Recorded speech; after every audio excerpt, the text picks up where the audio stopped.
Es una presentación de INAC, Instituto Nacional de Carnes.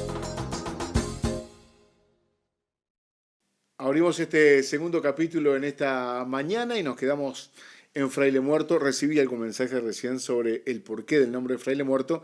Seguramente lo va a explicar el historiador en algunos minutos nada más, ¿no? Sí, un historiador muy joven, Marcos Hernández, profesor de historia además también, Claro. que conoce toda la historia del pueblo y nos va a estar contando en diferentes partes del programa el significado del nombre, la evolución del pueblo y todo lo que tiene que ver con Fraile Muerto. Seguimos entonces mostrándoles Fraile Muerto. Y ahora es momento de empezar a conocer un poco la historia de esta ciudad del departamento de Cerro Largo. Por eso nos vamos a ir al encuentro con Marcos Hernández, un historiador de aquí de la ciudad, muy joven, que nos cuenta sobre Fraile Muerto. Bueno, el origen del nombre Fraile Muerto, que es un nombre muy particular para los que no son oriundos de acá, se remonta al año 1753, cuando a orillas del arroyo, a la altura de lo que hoy conocemos como Paso de la Cruz, bien en la zona de la Cuchilla Grande, ahí murió un fraile por circunstancias desconocidas, aunque se tejen diversas teorías sobre qué andaba haciendo en esta zona, y fue sepultado ahí. Existe una lápida que ahora se exhibe en el patio de la parroquia de acá de Fraile Muerto, y a partir de ahí el arroyo tomó el nombre de Arroyo del Fraile Muerto. Y después, cuando se funda la localidad, el nombre que se le pone es ese. Pero ahora después vamos a ver que es un tema polémico el tema del nombre Fraile Muerto. Este fraile se llamaba José Díaz y obviamente era jesuita. Yo lo que he podido más o menos averiguar después de leer mucha documentación es que era una avanzada de los jesuitas que iban a iniciar la guerra con los ejércitos de España y Portugal cuando se delimitaron los límites del Tratado de Madrid de 1750. Todo indica que él venía siguiendo a la comisión demarcadora de límites y obviamente venía con otras personas, ¿no? Y bueno, la muerte lo encontró justo en ese momento, en marzo de 1753, a orillas del arroyo Fraile Muerto. Como dato interesante, cabe señalar que en la zona de la 9ª sección de Cerro Largo, por esa época, figura en un antiguo mapa cerro y arroyo de José Díaz, es decir, que ya tenía presencia en esta zona, este religioso. Bien, eso ocurre en 1753. Recién hacia fines del 1700, esta zona recibe al primer poblador, que fue Bernardo Suárez del Rondelo, el padre de Joaquín Suárez, quien fuera presidente de Uruguay, que compra un campo sobre la margen derecha del arroyo Fraile Muerto, una extensión bastante amplia, y se establece con estancia en el lugar conocido hoy como Rincón de Suárez, justamente por Suárez del Rondelo, ¿no?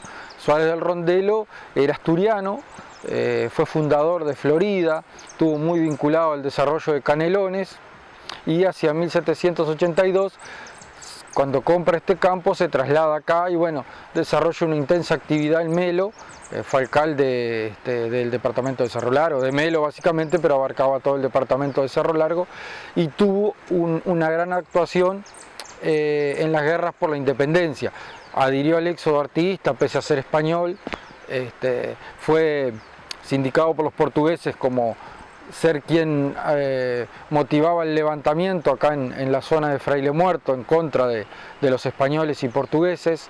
Colaboró económicamente con la Cruzada Libertadora, es decir, con el ejército que se armó entre las Provincias Unidas y la provincia oriental, es decir, tuvo una destacada actuación. Y justamente muere en su estancia de Rincón de Suárez, que eran unos ranchos de terrón. Dice la tradición que murió vistiendo el uniforme de capitán español y le encontraron en la mano un billete que decía: no le tengo miedo a la muerte, sí a lo que vendrá después de ella. Como otro dato interesante, fue también el constructor de de la primer casa de Fraile Muerto, el famoso Altillo de Maciota, que era un puesto de su estancia acá sobre esta zona, ¿no? Bien, después se empieza a poblar la zona lentamente. Otro de los primeros pobladores es el Padre Alonso, el famoso constructor de la azotea del Padre Alonso, que le decían padre los indios guaraní que vivían ahí en la zona, que fueron fue la mano de obra empleada en la construcción de la azotea, que es un edificio que hoy se conserva casi original, intacto prácticamente, y tiene 220 años. Y llegamos así, con esas estancias que se van estableciendo en la zona, a lo que es la fundación de Fraile Muerto. A fines del siglo XIX se radica acá un brasileño, Wenceslao Silveira, procedente de la zona de Herbal, en la frontera con Cerro Largo. Se radican en realidad dos hermanos, Wenceslao y Ramón, y los dos van a tener una destacada actuación en cuanto al progreso, no solo de acá de la zona, sino de Cerro Largo, porque Ramón es el primero en introducir el ganado Hereford en Cerro Largo.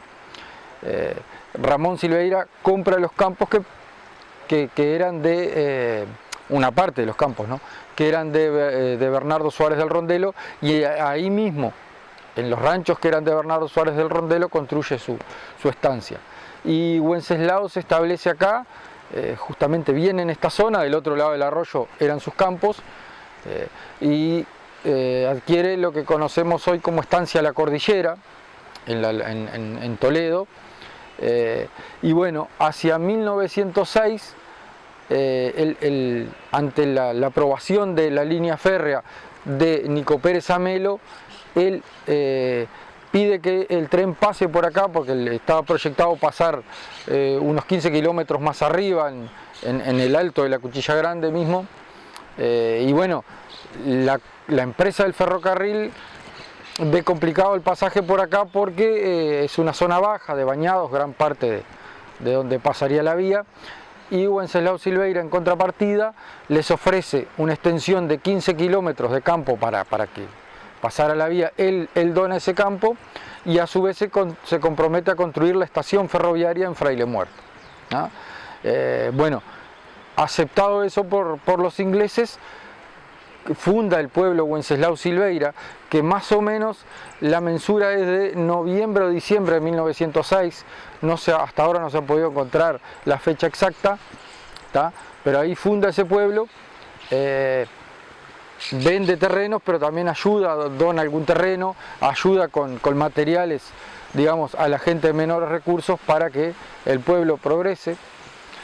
Pero cuando está todo pronto, ya habían empezado los trabajos de construcción de la vía.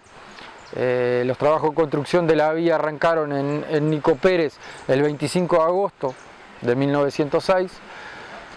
Le sale un competidor, que es Fructuoso Maciota, que vivía de este lado del arroyo, y que en ese momento era propietario del altillo al que nos referíamos hoy, que es una casona de grandes proporciones, y decide él también fundar un pueblo de este lado, y les plantea a los ingleses construir la estación de este lado del arroyo, ¿no?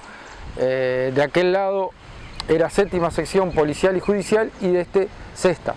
En ese momento, ahora es todo 6ª sección.